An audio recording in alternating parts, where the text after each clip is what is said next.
The time's come to play here in my garden of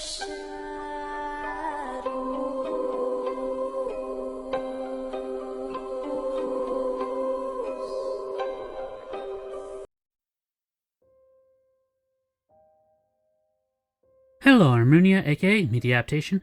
Welcome back to Moderation while Media's Fair Game. And this has been a rather eventful week. First off, of why this video didn't get posted on Friday. As some of you guys know from our community tab, we kind of had my grandfather's funeral. Or, well, technically his wake, but yeah, that kind of ate up the entire weekend. So Sunday, I'm ready to go back to work, only to find the Discord server gone. Only a few hours before I started, the owner's account got hacked, and the channel got deleted. There's no way to put this into context of the sheer amount of volume of research that has been lost because of it. The hundreds of hours that people have spent. We also kind of lost the website a little while later, which has only been up for less than a week. But like with every setback, we carry on. Some of the members have started up a new Discord server with much tighter security measures, for obvious reasons. And because of everything that's happened, I will not be posting a link to that in this video, and will only do so if given permission. It's also less than 2 days old at the time of this recording, so it's kind of better to let them get up and running before adding new members.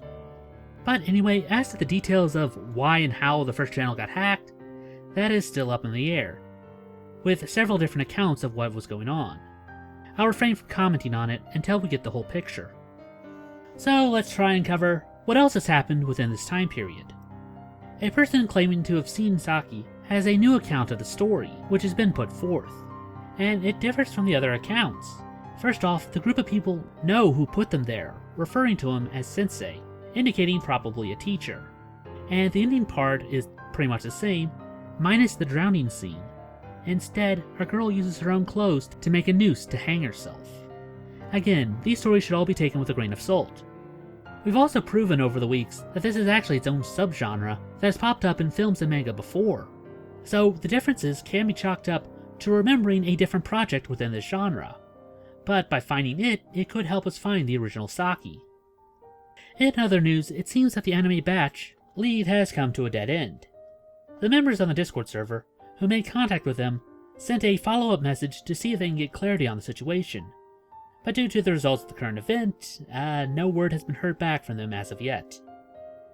Also, a Reddit user claiming to be the original poster of Go for a Punch has been disproven for a third time.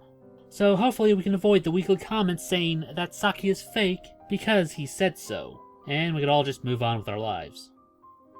But over on the Reddit, it seems that he has responded to the post attacking Stelio Rotus. And sadly all this has happened while I was out of the loop last week, so I have no idea where it has gone since then, but it's probably best not to get involved in politics. Within the past week, several images have come to light, and it's my job to double check them all so they can properly be removed from the search.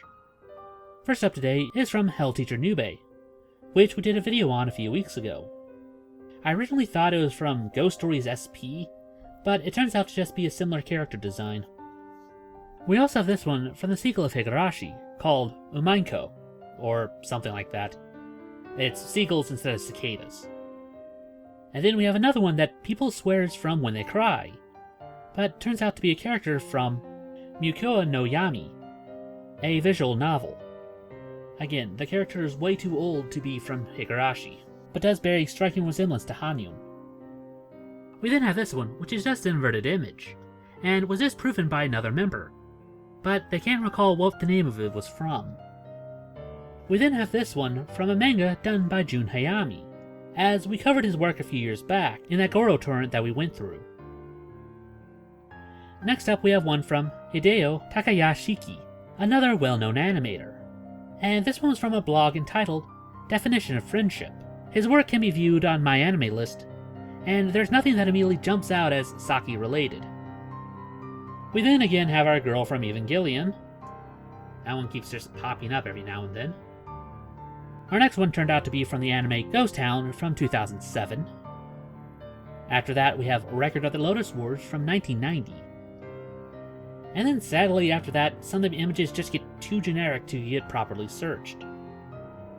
as they could be from any number of ones that we've already gone over.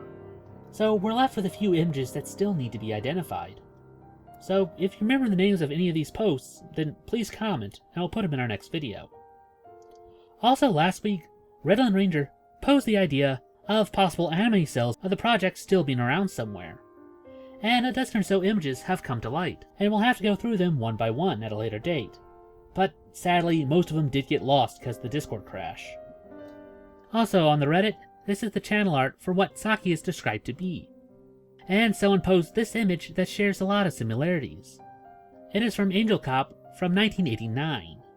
And the person in question was actually getting shot in the head repeatedly. Again, people say that the Saki images are way too violent to ever have existed. But here is case in point that these things were a dime a dozen back then. Again, movies from this time period heavily borrow from American action and horror movies.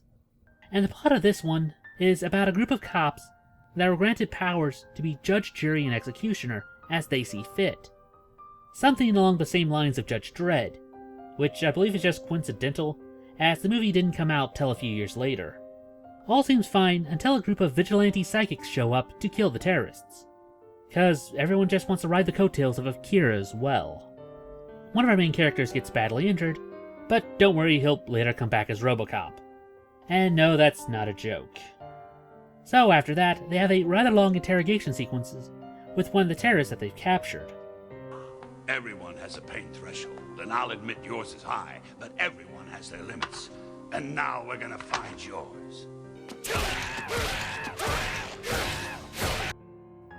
I will say that if you plan to watch this one, definitely find the English dub of it, because they love just adding in their own swear words at random, which makes the series kind of a guilty pleasure to watch. But at the start of the third act, one of the vigilantes, named Lucifer, decides to defect and goes after the cops instead. So we're then treated to a rather underwhelming psychic showdown, with the others siding with the cops. Also RoboCop. But even though they keep putting holes in her body, she doesn't stay down. So her psychic powers means just plot convenience.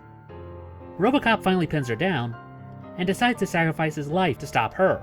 His brain is encased in an anti-psychic shell, so if he shoots him in the back of the head, the shards would kill her. But, just hear me out on this. What is stopping her from just putting any sort of debris between you and her? Or just doing the same behind his head? Or just deflect the bullet, which he's done through the whole anime? And if his brain case is just that strong, why don't you just make bullets out of that? It would have saved you so much time. And on top of that, we had like 3 scientist rants of how perfect RoboCop's body is, and you're saying that a slightly modified handgun, which is weaker than our psychic, could break his skull where she could not. I smell some bullshit is all I'm saying. But anyway, it's finally over. Again, this is something you should watch more as a joke than ever taking it seriously. But let's just move on to the next one. And since this video is already late, again, working this on Sunday and I have no idea when it's actually going to get posted, we're going to leave this one a little short. But don't worry, we're still planning on making another one at the end of the week. So let's move on to our adult animations, and we're finally on to 1986. And there are only 2 entries in this genre. And yes, we are skipping all of Cream Lemon's stuff, as they are very well known, and should probably be their own videos. And today is the second OVA of Dream Hunter Rim, our Inception detective, who commonly fights Freddy Krueger type threats. And here is from a female ghost, at an all-girls school, killing off the prettiest of them one by one. We also get some backstory of how Rim could actually jump into other people's dreams. It's that hers were stolen at a very young age, and the resulting damage allows her to use that to connect to other people's subconsciousness during their dreams, or REM sleep, hence their name. She infiltrates the school, makes a new friend, and finds out that it's the ghost of her sister, who was hazed for being more pretty than they were, and then locked into a clock tower and died. She then takes her revenge on those who were infatuated on beauty. Again, the reason why she was attacked in the first place. The ghost then merges with her sister, allowing her to use their bonds to affect the real world, and turns the other girls into mind-controlled zombies. Okay, remember Rem, they're still human, so all you need to do is... Dear God, what the hell is wrong with you, you trigger-happy psycho? But then the ghost goes full hubris and takes her into the dreamscape, cause there her powers are stronger. And also, she can't die as long as the clock tower is functioning, which is now inside of a giant robot in the real world. Because Japan. But anyways, our team manages to stop the clock because their car is loaded with missiles, apparently, and they free the sister. Again, this show started off as a hentai, but they quickly dropped that premise because they had a lot more fun with the concept. Rin decided to protect everyone else's dreams, even if they don't deserve it, and she constantly tries to track down these demons in hope of one day finding the one that stole her memories. There's still one more OVA to the series, and I believe they've made a follow-up series after that, which we'll have to track down later. And we'll end this video with a manga, to try and round things off. And we're looking into the last one-shot by Sinmu, which was made last year. He also put 2 more out this year, but I'm unsure if they're part of the same canon or not. But everyone seems to be enjoying this work, so we'll continue it in our next video. Today's manga is called What Hides in Your Mind. And like a lot of his work, it's a very trippy one. We start off with a girl sitting in her room as her phone buzzes. She checks it, noting the time, and happily goes through the rest of the house, only to come across the dinner table with a hat, a noose, and a toy car, addressing each of them as if they were her family, saying the normal lines that she probably said 100 times before, and then heads to the door on her way to school. But as soon as she touches the handle, there is a bright flash, and she's standing back at the entrance to her house. She pauses for a moment, and acts like she just finished school, going through the house and finding the items in different rooms than where they were before.